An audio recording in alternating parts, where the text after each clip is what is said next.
The novel opens with the action of the plot already underway. The Redelman Diggory Wen rides onto the heath with Thomasin Yeobright in the back of his wagon. Her marriage to Damon Wildaway was delayed by an error in the marriage certificate, and Thomasin collapsed. We soon learn that Wildaway orchestrated the error himself. He is infatuated with Eustacia Y, and is, at least to some extent, using Thomasin as a device to make Eustacia jealous.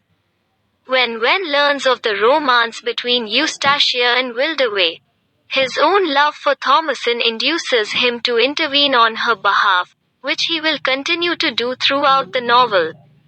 But Wen's attempts to persuade Eustacia to allow Wildaway to marry Thomasin, like his own marriage proposal to Thomasin, are unsuccessful.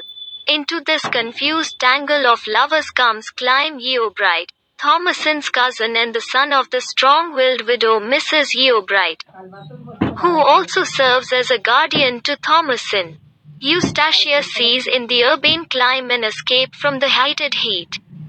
Even before she meets him, Eustacia convinces herself to fall in love with Clym, breaking off her romance with Wildaway, who then marries Thomasin. Chance and Eustacia's machinations bring Clym and her together, and they begin a courtship that will eventually end in their marriage. Despite the strong objections of Mrs. Yeobright, once Wildaway hears of Eustacia's marriage, he again begins to desire her, although he is already married to Thomasin in marrying Eustacia. Clym distances himself from his mother. Yet distance soon begins to grow between the newlyweds as well.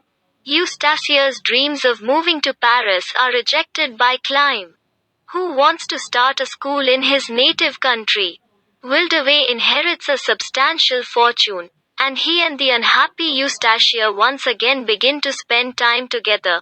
First at a country dance, where they are seen by the omnipresent observer Diggory Wen, and then later when Wildaway visits Eustacia at home while Clym is asleep. During this visit, Mrs. Yeobright knocks at the door. She has come hoping for a reconciliation with the couple. Eustacia, however, in her confusion and fear at being discovered with Wildaway, does not allow Mrs. Yeobright to enter the house.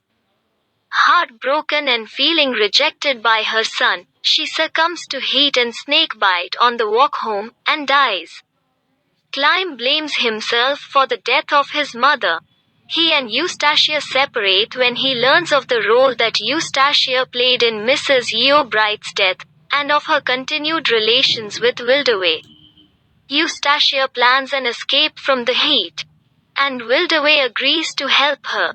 On a stormy night, the action comes to a climax. On her way to meet Wildaway, Eustacia drowns. Trying to save her, Wildaway drowns as well. Only through heroic efforts does Diggory Wen save Clym from the same fate.